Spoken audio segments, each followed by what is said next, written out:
ಏನು ಈ ದಿನ ಎರಡನೇ ಹಂತದ ಹೋರಾಟ. ಈಗಾಗಲೇ ನಾವು ದೊಡ್ಡಬನಹಳ್ಳಿ ಗ್ರಾಮದಲ್ಲಿ ಪ್ರೆಸ್ಟೀಜ್ ಗ್ರೂಪ್ ಅವರು ಸರ್ಕಾರಿ ಭೂಮಿಯನ್ನು ಕಬಳಿಕೆ ಮಾಡಿದ್ದಾರೆ ಅಂಥೇಳಿ ಇಲ್ಲಿನ ಜಿಲ್ಲಾಧಿಕಾರಿಗಳಾಗಿರ್ತಕ್ಕಂಥ ಜಗದೀಶ್ ಅವರಿಗೆ, ಅಲ್ಲಿನ ತಹಸೀಲ್ದಾರ್ ಆಗಿರ್ತಕ್ಕಂಥ ರಾಜೀವ್ ಅವರಿಗೆ ಮನವಿ ಪತ್ರಗಳನ್ನು ಕೊಟ್ಟಿದ್ದೇವೆ ಮತ್ತು ಜಿಲ್ಲಾಧಿಕಾರಿಗಳ ಕಚೇರಿ ಮುಂದೆ ಈಗಾಗಲೇ ಒಂದು ಹೋರಾಟವನ್ನು ಮಾಡಿ ಅವರಿಗೆ ಮನವಿ ಪತ್ರವನ್ನು ಕೊಟ್ಟಿದ್ದೇವೆ.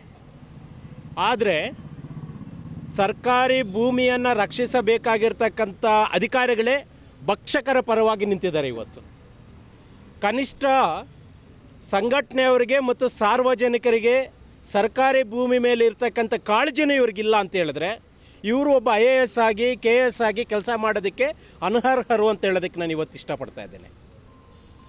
ನಿಮ್ಮ ಕೆಲಸ ಏನು? IAS, IPS, KSಗಳು ಕೆಲಸ ಏನು ಅಂತ ಹೇಳಿದ್ರೆ ಸರ್ಕಾರಿ ಜಾಗವನ್ನು ಉಳಿಸಬೇಕು, ಸಾರ್ವಜನಿಕರ ಪರವಾಗಿ ಕೆಲಸ ಮಾಡಬೇಕು.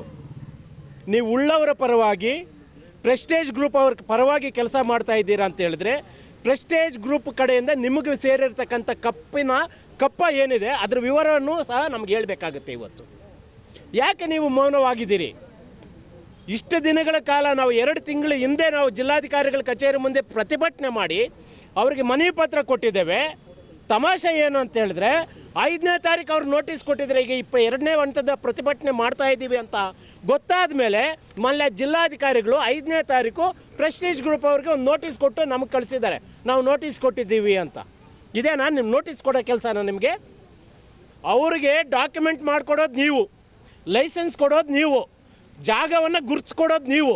ಅವರು ಎಷ್ಟು ಜಾಗದ ಗುರುತಿಸ್ಕೊಟ್ಟಿದ್ದೀರಿ, ಎಷ್ಟು ಲೈಸೆನ್ಸ್ ಕೊಟ್ಟಿದ್ದೀರಿ, ಯಾವ ವಿಧವಾದಂಥ ಬಿಲ್ಡಿಂಗ್ ಕಟ್ಟಬೇಕು ಅಂತ ಹೇಳ್ಬಿಟ್ಟು ಪ್ಲಾನ್ ಇರುತ್ತೆ, ಅದನ್ನೆಲ್ಲ ಮಾಡಿಕೊಡೋದು ನೀವು.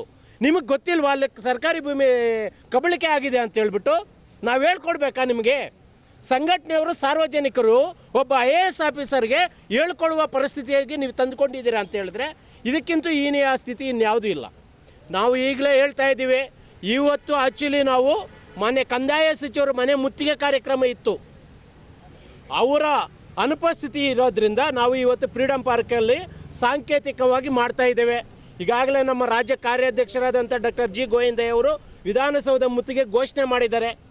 ವಿಧಾನಸೌಧ ಮುತ್ತಿಗೆ ಘೋಷಣೆಗೂ ಮುಂಚೆ, ವಿಧಾನಸೌಧ ಮುತ್ತಿಗೆ ಹಾಕೋಕ್ಕೂ ಮುಂಚೆ ನಾವು ಈಗಾಗಲೇ ಇವತ್ತು ಇದ್ದಿದ್ದ ಪ್ರೋಗ್ರಾಮನ್ನು ಮತ್ತೆ ಇನ್ನೊಂದು ವಾರದಲ್ಲಿ ಮಾನ್ಯ ಕಂದಾಯ ಸಚಿವರ ಮನೆಗೆ ಮುತ್ತಿಗೆ ಹಾಕೋದ್ರ ಮೂಲಕ 3ನೇ ಹಂತದ ಹೋರಾಟ ಮಾಡ್ತೇವೆ. ಆ ಹೋರಾಟಕ್ಕೂ ನೀವು ಮಣಿಲಿಲ್ಲ ಅಂತ ಹೇಳಿದ್ರೆ ಎಲ್ಲರೂ ಸೇರಿ ಸಮತಾ ಸೈನಿಕ ದಳದೊಟ್ಟಿಗೆ ಬರುವಂತಹ ಎಲ್ಲ ಸಂಘಟನೆಯವರು ಏನು ಇಡೀ ರಾಜ್ಯದಲ್ಲಿ ಪ್ರೆಸ್ಟೀಜ್ ಗ್ರೂಪಿಂದ ಏನು ಅವ್ರು ಕಟ್ತಾ ಇರ್ತಕ್ಕಂಥ ಮಾಲೀಕರಿಂದ ಭಾಳಷ್ಟು ಜನ ನೊಂದೋಗಿದ್ದಾರೆ, ಅವ್ರನ್ನೆಲ್ಲ ಸೇರಿಸ್ಕೊಂಡು ನಾವು ವಿಧಾನಸೌಧ ಮುತ್ತಿಗೆ ಹಾಕೋದಕ್ಕೆ ನಾವು ತಯಾರಾಗ್ತೀವಿ. ಅಷ್ಟಕ್ಕೆ ದಯವಿಟ್ಟು ಸರ್ಕಾರದವ್ರು ತರಿಸ್ಕೊಳ್ಳೋಕೆ ಹೋಗಬೇಡಿ. ಮೊನ್ನೆ ಕಂದಾಯ ಸಚಿವರು ಒಳ್ಳೆಯವರಿದ್ದೀರಿ, ದಯವಿಟ್ಟು ನೀವು ಇದರ ಬಗ್ಗೆ ಕಾನೂನು ರೀತಿಯಲ್ಲಿ ಕಾಳಜಿ ವಹಿಸಿ. ಕನಿಷ್ಠ ಅವ್ರಿಗೆ ಈಗ ನಾವು ಪ್ರೆಸ್ಟೀಜ್ ಗ್ರೂಪ್ ಅವ್ರ ವಿರುದ್ಧ ಧರಣಿ ಮಾಡ್ತಾ ಇದ್ದೀವಿ ಅಂತ ಹೇಳಿದ್ರೆ ನಮಗೆ 17 ಕಂಡೀಷನ್ಗಳು ಹಾಕಿ ನಮ್ಗೆ ಪರ್ಮಿಷನ್ ಕೊಡ್ತೀರಿ.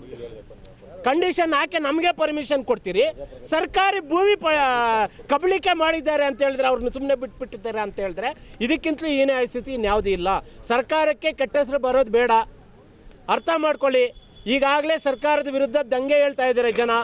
ಪ್ರೆಸ್ಟೀಜ್ ಗ್ರೂಪ್ಗೆ ನೀವೇನಾದರೂ ಸಪೋರ್ಟ್ ಮಾಡಿದ್ರೆ ನೇರವಾಗಿ ನಾವು ಕಂದಾಯ ಸಚಿವರನ್ನು ಟಾರ್ಗೆಟ್ ಮಾಡಬೇಕಾಗುತ್ತೆ, ಮುಖ್ಯಮಂತ್ರಿಗಳನ್ನು ಟಾರ್ಗೆಟ್ ಮಾಡಬೇಕಾಗುತ್ತೆ ಅಂತ ಹೇಳೋದಕ್ಕೆ ಈ ಮೂಲಕ ಇಷ್ಟಪಡ್ತಾ ಇದ್ದೇನೆ.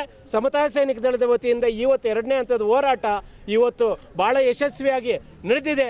ಈ ಕಾರ್ಯಕ್ರಮಕ್ಕೆ ಬಂದಿರತಕ್ಕಂಥ ಎಲ್ರಿಗೂ ಧನ್ಯವಾದಗಳು ಹೇಳ್ತಾ, ನಿಮಗೂ ಧನ್ಯವಾದಗಳು ಹೇಳ್ತಾ ನನ್ನ ಮಾತಿಗೆ ವಿರಾಮ ಹೇಳ್ತಾ ಇದ್ದೀನಿ. ಜೈ ಭೀಮ್, ಜೈ ಭಾರತ್.